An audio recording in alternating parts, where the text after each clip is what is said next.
Nobres doutores, que bom tê-los aqui de novo para essa segunda parte do nosso panorama de processo civil para o exame de ordem. Bom, o primeiro ponto então que eu quero tratar com vocês diz respeito ao procedimento comum, 24% de incidência, para que a gente possa entender algumas dinâmicas dele. Olha só comigo aqui no slide. O procedimento comum, ele tem uma nomenclatura técnica que costuma aparecer na prova. É o chamado processo sincrético. Sincrético, nossa, que nome estranho, professor. Calma. Sincrético significa mistura, por isso sincretismo. Quando aparece sincrético, sincretismo, simbiose na tua prova, você já sabe, é a mistura que se tem entre os processos de conhecimento e execução. Qual é a grande diferença entre esses dois tipos de processo? É que num eu tenho dúvidas e no outro eu tenho certezas. Olha só, no conhecimento eu penso, será que tem alguém, uma obrigação que não foi cumprida? Interrogação. O autor afirma que o réu bateu nele e ofendeu sua moral. Será que isso aconteceu mesmo? Interrogação. Que mais? Será que é o autor o credor dessa obrigação? Interrogação. Será que é o réu, é o devedor dessa obrigação? Interrogação de novo. Esse é o processo de conhecimento. Por isso conhecimento. É onde o juiz vai conhecer o conflito para resolver. Respondendo essas três perguntinhas que eu te fiz. Agora, a execução é a resposta inconteste dessas perguntas. Ou seja, houve obrigação inadimplida, não pagou o cheque, não pagou o que estava vencido num contrato formal, ou não pagou e deveria pagar por uma indenização por danos morais. Ofendeu a outra parte, tem que indenizar. 2. O autor é credor, sim. O réu é devedor, sim. No conhecimento eu tenho dúvidas, na execução eu tenho certezas. Vamos então, põe na lousa então, Marcelo. Vamos lá então vamos falar do procedimento comum. Olha só. Procedimento comum. Bom, no procedimento comum, gente, nós vamos ter aqui o início do processo, bom?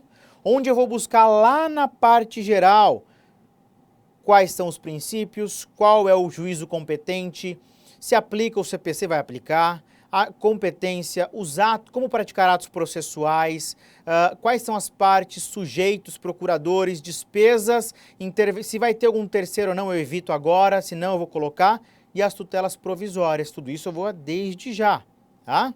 Então, olha só,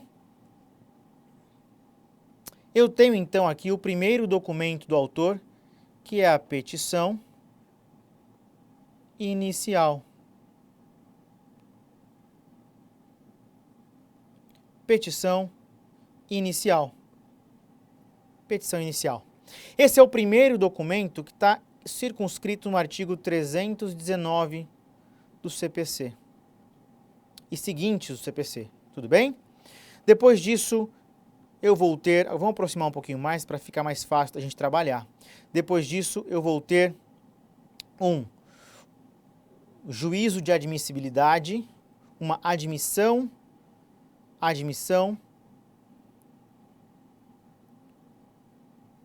dessa inicial pelo juiz, ela está certa, ela preenche os requisitos do 319, e eu vou ter olha que interessante, vamos ter a citação do réu.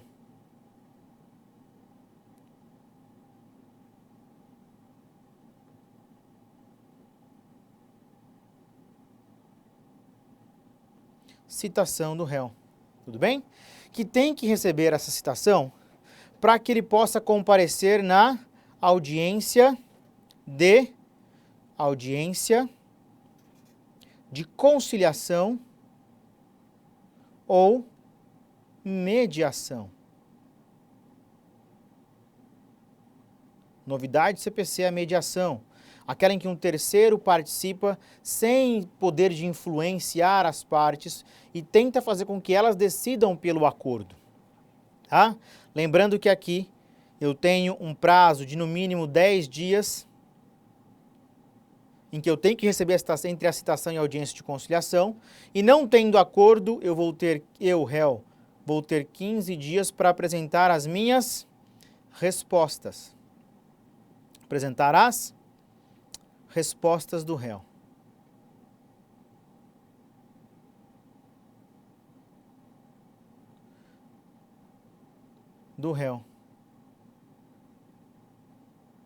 Vou destacar as mais importantes, que são a contestação,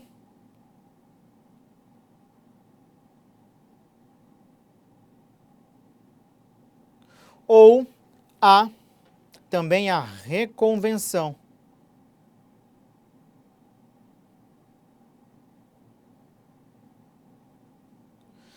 Elas são todas na mesma peça, tudo bem?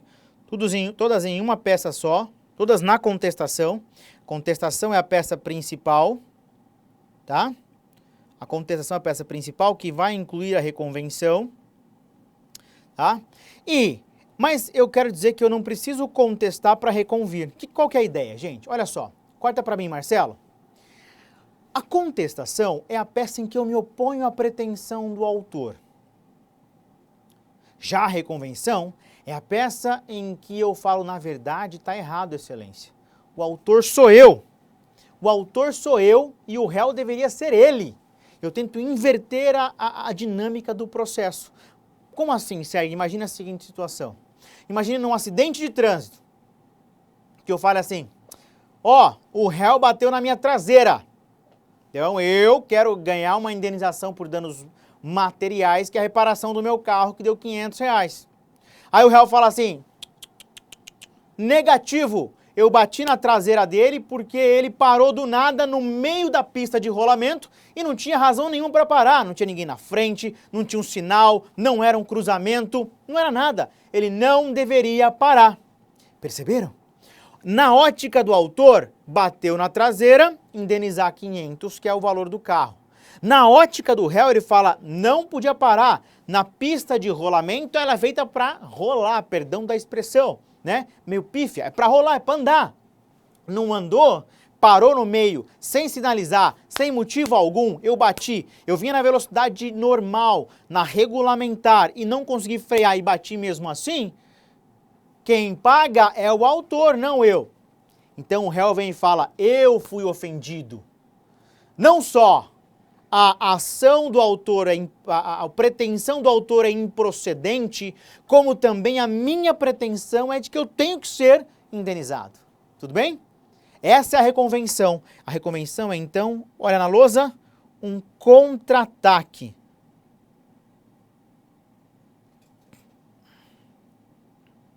Contra-ataque do réu. Ela é um contra-ataque do réu, para inverter aquela ideia do autor querer a indenização. Quem quer a indenização é o réu, ele inverte e fala, eu tenho que ser o autor.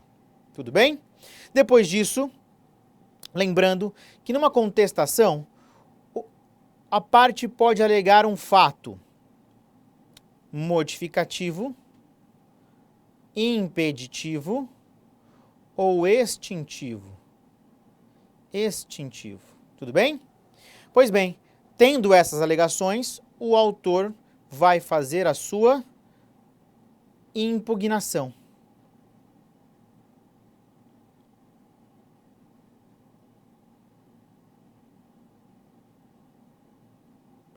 Do autor. Tudo bem? Maravilha. Ainda na contestação, eu quero te mostrar umas coisas. Corta para mim, Marcelo. Imagina que alguém te pergunta assim, Sérgio, você estava em tal lugar, tal hora? E eu respondo assim, não, eu nego, defesa negativa.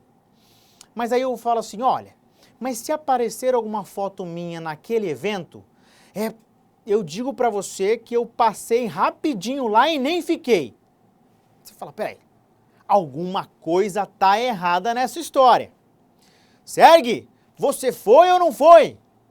Calma. O processo admite a sustentação de teses controvertidas. Foi ou não foi? No processo eu posso fazer isso. É natural. Na defesa eu posso fazer isso, sustentar teses controvertidas. É o princípio da ambulatoriedade da defesa. Uma hora eu não fui, outra hora eu fui. Eu posso. Na vida real, ai de mim se faça um negócio desse. Não vai ter explicação para isso. No processo pode. Então, ó, põe na lousa. Gente, esse é o princípio atinente à defesa da ambulatoriedade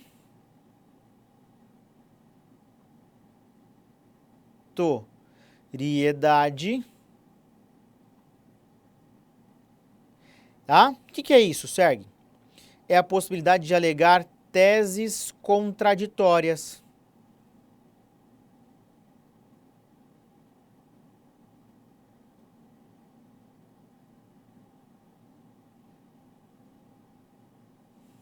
E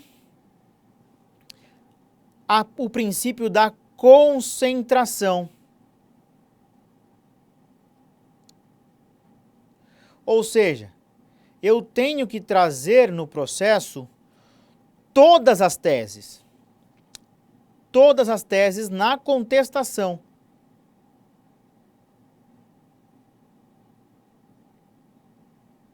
Todas. Tem que ser todas, ainda que seja contraditórias. Elas têm que estar no processo. Maravilha?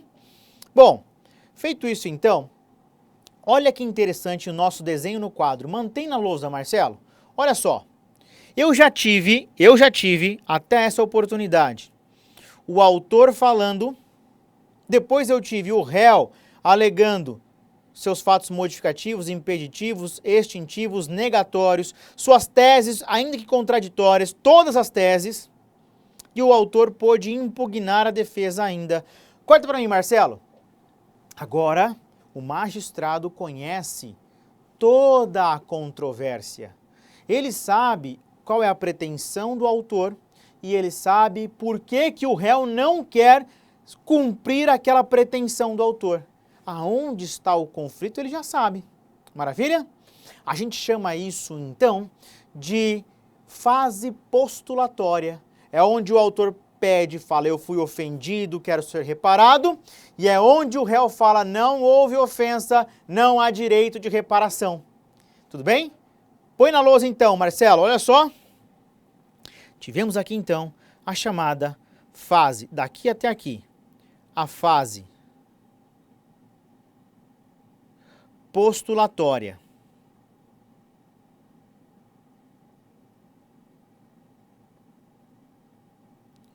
E é nela que nós temos fixados os chamados limites da controvérsia.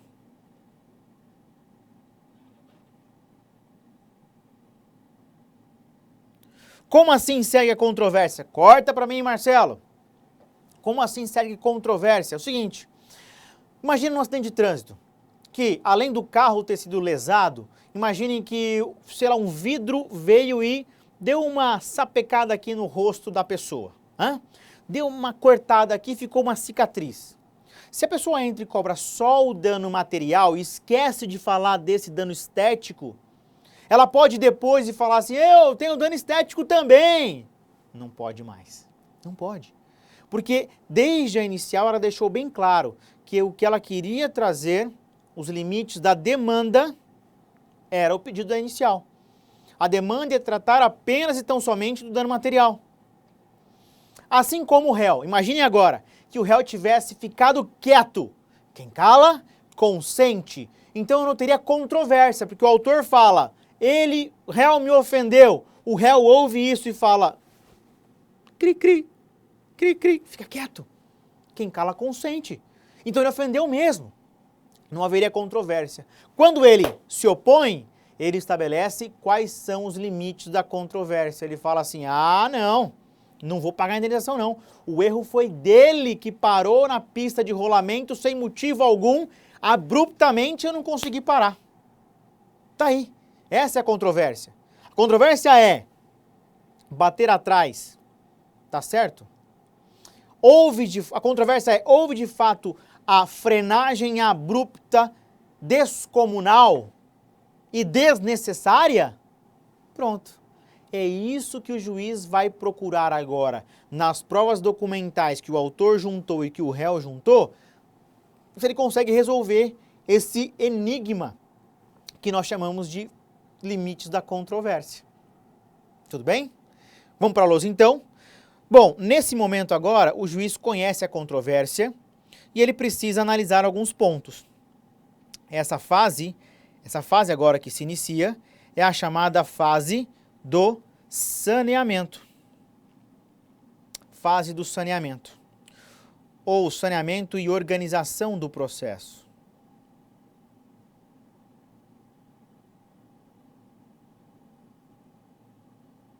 E organização do processo. Aqui 4 coisas podem acontecer. Olha só. Uma primeira que pode acontecer é justamente aquilo que nós falamos, de que o juiz já conheceu a controvérsia e os documentos do processo são robustos. Teve croquis, teve avaliação da polícia de trânsito, teve laudo da polícia de trânsito, ela já é robusta, não preciso de mais nada para resolver. Bom, então eu posso resolver esse problema, mas antes disso, pode acontecer, então olha só, vou colocar aqui 2, o juiz pode fazer o julgamento antecipado. Vou abreviar, julgamento antecipado. Total. Ele julga o mérito totalmente. Tá? Mas antes disso, imagine a seguinte situação. Corta para mim, Marcelo. Imagine que o autor entrou contra o réu errado. E naquele vucu-vucu da batida, tá? Ele achou que quem saiu do carro fosse o Tício dirigindo, mas quem dirigia o carro era o Mévio. E o Mévio era o proprietário do carro. Então quem tem que responder é o Mévio, porque ele estava guiando e era o proprietário do carro. Tudo bem? Entrou contra o réu errado. Mas naquela história, naquele vucu-vucu, ele não percebeu isso. Se isso aparece na defesa, o juiz pode agora no saneamento fazer uma novidade. Olha na tela comigo. Põe lá, Marcelão. Põe pra gente a lousa. Ele pode fazer uma retificação, retificar o polo passivo. Ele troca o réu. Por quê? Porque percebi agora que o réu estava lá e o réu errado. No CPC revogado, acabou a ação, entra de novo. O CPC novo não. Tem como princípio a primazia das decisões de mérito, artigo 4º do CPC. Então aqui aparece aquele princípio, olha que loucura. Olha só. Aquilo que está aqui, ó, no artigo 4º da norma fundamental, aquilo que está aqui, aparece agora aqui com a possibilidade de eu trocar o réu que está errado para poder chegar na decisão de mérito. Perceberam? Bom, além disso, eu posso também, 3, fazer um julgamento parcial. Julgamento parcial de mérito. Ou seja, o que é isso? Corta para mim, Marcelo. Imagine a seguinte situação. Eu tenho um processo que trata de 2 pedidos. Um eu posso julgar, porque os documentos são fartos, e o outro eu ainda não tenho muita certeza que eu preciso de testemunha, de outras provas técnicas para resolver. CPC antigo, pega os 2, vão dormir abraçadinho, arrasta até a sentença para resolver. CPC novo, julga um e processa o outro. Julga um e processa o outro. Como assim julga, Sérgio? É uma interlocutória de mérito. Eu julgo de cara esse problema e o outro eu vou instruir. Mas porque eu julguei essa situação, eu automaticamente já posso cumprir a sentença nesse ponto. Porque eu já tenho uma decisão de mérito, que é interlocutória, mas ela é de mérito. E por que ela é interlocutória? Porque eu não vou resolver toda a fase de conhecimento. O segundo pedido vai ficar para depois, na sentença. Mas o primeiro pedido já resolve agora e eu tenho ali a possibilidade de efetivar o direito quanto àquele pedido e não enrolar e arrastar até o final, porque o segundo pedido está lá empatando o julgamento. Tudo bem?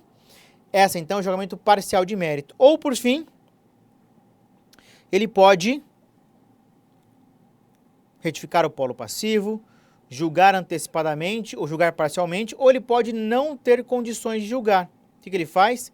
Ele distribuir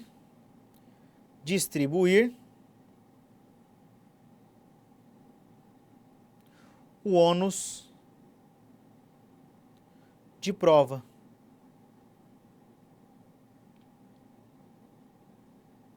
Vejam como o processo é fácil.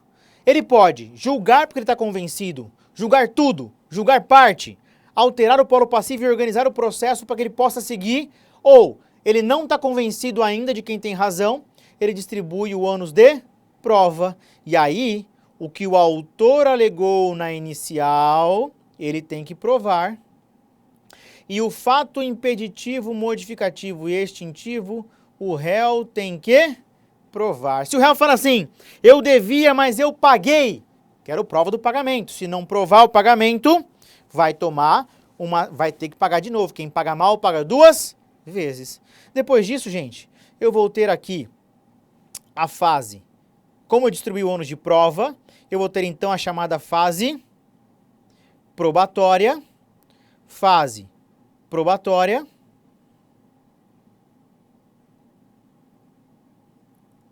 Depois do saneamento tem a fase probatória.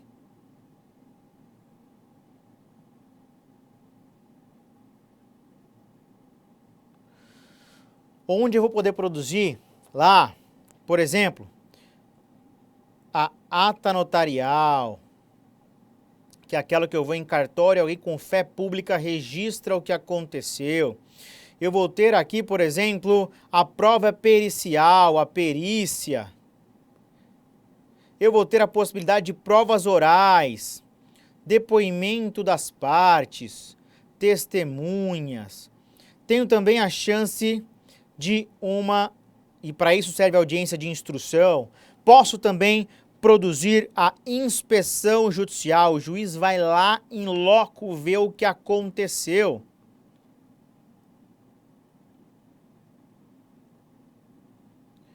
Tudo bem? Tudo isso aqui pode acontecer na fase probatória, para que o juiz possa, na fase probatória, para que o juiz possa analisar a fase postulatória, ver quem está falando a verdade e com base agora nessas provas, ele vai ter condições de passar para a próxima fase, que é a fase decisória.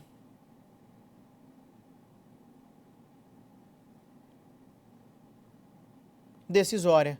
Onde o juiz vai proferir a sentença que tem o dever de ser fundamentada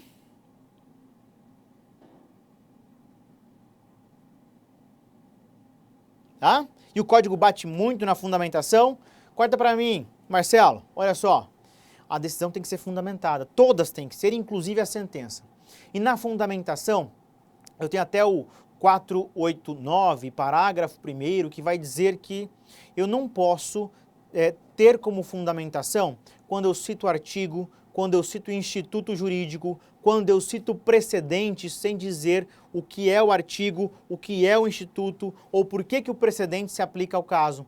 São casos de decisão nula.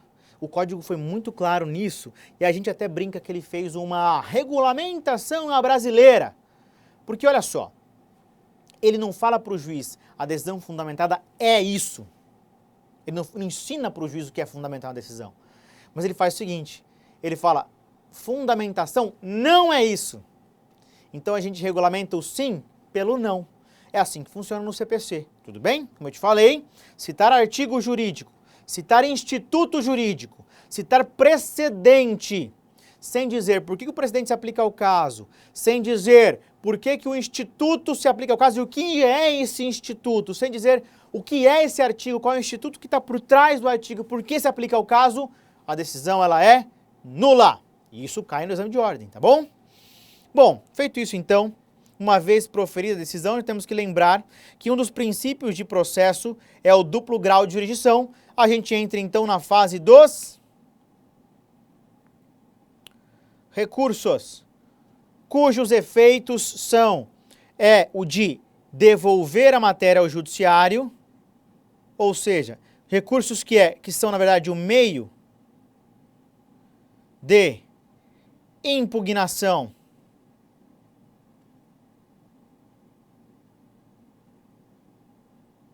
das decisões judiciais. Não, a gente falou da sentença, tá? Mas não é só da sentença. E aí vai caber aqui, por exemplo, os mais importantes, o agravo,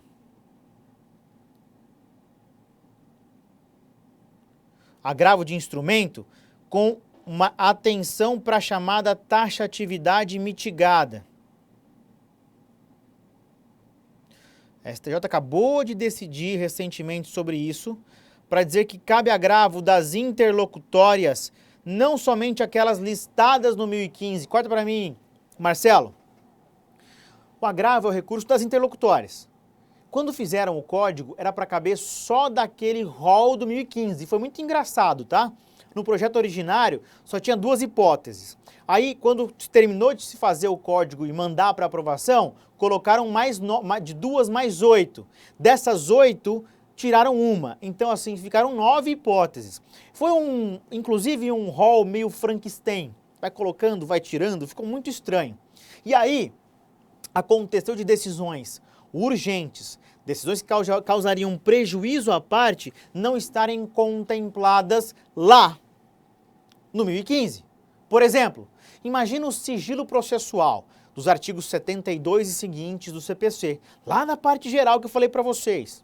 Pois bem, o sigilo processual é uma decisão que o juiz toma desde o começo e ele é obrigatório em processos de família, porque fala às vezes de intimidades, alguns processos têm até vídeos, até coisas bem íntimas para mostrar que houve uma ofensa a uma relação conjugal.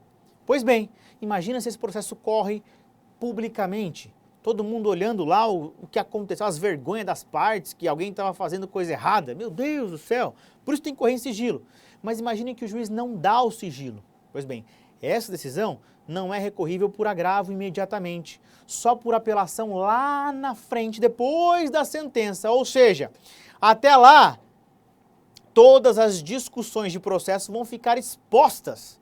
Meu Deus, que absurdo! Pois é. Então, em razão de problemas como esse, é que a ministra Nancy Andrighi, relatoriando um agravo a respeito desse rol de agravo, trouxe a taxatividade mitigada, e isso foi por recurso repetitivo reconhecido pelo STJ, ou seja, virou precedente vinculante. Maravilha? Por isso eu coloquei aqui, porque na primeira fase vão começar a cobrar isso, porque virou precedente vinculante. Na tela então, meu amigo. Boa, Marcelo. Estamos aqui na tela. Próximo recurso, a apelação, que é o recurso contra a sentença, tá? Da sentença cabe a apelação. Terceiro, recurso, tem os embargos de declaração, que é aquele para corrigir errinhos da sentença, como omissão, obscuridade ou contradição. Maravilha? Tenho também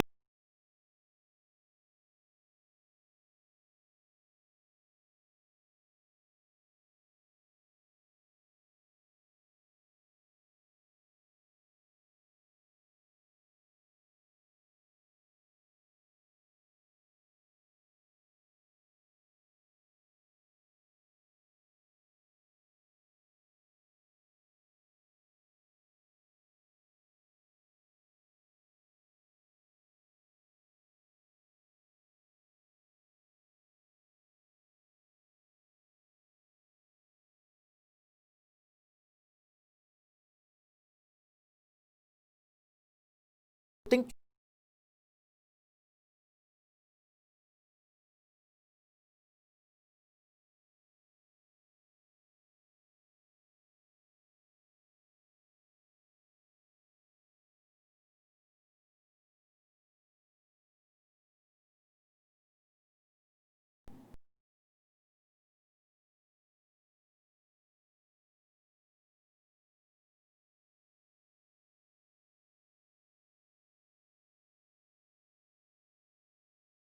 devedor.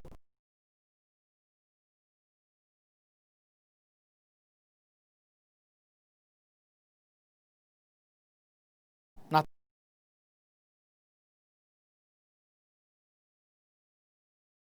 processo de execução.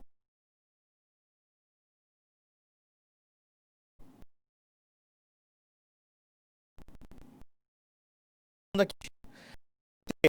Aí, quarto Marcelo, obrigações: pagar, fazer ou desfazer,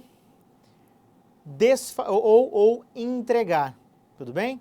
E nas três, eu vou sempre ter o Estado buscando cumprir essa sentença, ou numa execução de título extrajudicial, que a gente vai ver também no nosso programa de cursos. Um cheque, uma duplicata, um título de crédito, um contrato firmado por duas testemunhas, tá? Tudo isso são títulos extrajudiciais. Como eu tenho um documento que mostra obrigação inadimplida, credor e devedor, eu vou direto para a execução de título extrajudicial, tudo bem? Em ambas, eu vou fazer o seguinte: primeiro, intimar o devedor para que pague o débito em 15 dias, sob pena de multa de 10% sobre o valor daquela execução. Não pagando, eu tenho uma multa de 10% e, além disso, começam os atos expropriatórios: penhora, avaliação e alienação desse bem, para que eu possa pagar a essa dívida. Lembrando que eu tenho aquelas impenhorabilidades do 784, que diz que eu não tenho penhora de salário, eu não posso penhorar itens de insumos de trabalho da pessoa, tá? E é tudo isso que a gente vai estudar no nosso curso. Mas é para isso que serve a execução, para que eu possa satisfazer aquele crédito determinado em sentença ou em título extrajudicial. Para isso eu tenho atos expropriatórios, né, e atos de cumprimento daquela sentença. Obrigação de pagar, penhora ou arresto, avaliação. Obrigação de entrega, eu tenho a busca e apreensão, porque o bem está lá, eu vou apreender aquele bem e entregar ao credor. Ou, por fim, a obrigação de fazer ou desfazer, que depende de uma atitude humana. Para isso eu tenho a multa diária. Não se esqueçam do 139, inciso 4º, que vai dizer que ao juiz cabe imputar todas as medidas indutivas, coercitivas, para fazer cumprir uma decisão. Ou seja, estamos falando das polêmicas medidas executórias atípicas, aquela suspensão de CNH, a suspensão do passaporte, são exemplos de medidas que o juiz restringe a liberdade do devedor para que ele possa cumprir voluntariamente a execução, já que por meios normais eu não encontrei nenhum bem ou não consegui compelir, forçar o devedor a cumprir aquela obrigação exequenda. Tudo bem? Conhecimento e execução são tudo um processo só, e a isso eu dou o nome de processo sincrético. Tudo bem? Os procedimentos especiais vão ser uma adaptação disso. Tá? Por quê? Porque eu tenho problemas especiais que precisam dessa adaptação. Por exemplo, o inventário. Eu não tenho autor e réu no inventário. Quem faleceu não é réu, porque não fez coisa errada. Nem autor, porque não propôs a ação. Então, ele não cabe no procedimento comum. Flexibilizo e levo para o inventário, porque ele pode ser consensual ou, como em regra, né, dizem os amigos, se você quer conhecer a sua esposa, divorcie-se dela. Quer conhecer os seus irmãos? Deixa seus pais falecerem que você vai conhecer seus irmãos. Por isso, o inventário não tem conflito em regra, mas pode ser que haja conflito na partilha de bens. Aí eu preciso transformar aquilo que é consensual em conflito. Aí eu uso o procedimento comum para isso. Tudo que nós falamos até agora vai ser usado no inventário. Porque agora eu tenho conflito, agora cabe procedimento comum. Mas se não tiver, eu não vou ter conflito, nem tenho que aplicar o procedimento comum, que é todo formatado para resolver o conflito. É por isso que eu posso até fazer um inventário extrajudicial. Eu vou direto no cartório, porque falta o conflito. Esse é o procedimento especial. É a flexibilização e a forma de se amoldar o processo para resolver aquela situação que não cabe no procedimento comum. Gente, voltando para a lousa então, olha só, essa é a visão geral de processo que nós queríamos deixar para você e que nós vamos desmistificar agora nas nossas aulas de processo civil aqui no curso. Maravilha? Eu sigo à disposição de todos vocês nas minhas redes sociais para que a gente possa aprofundar esse conteúdo e também aqui no cursinho para que a gente possa falar um pouco mais de processo, aprofundar um pouco mais e preparar para o seu exame de ordem. Corta para mim, Marcelo.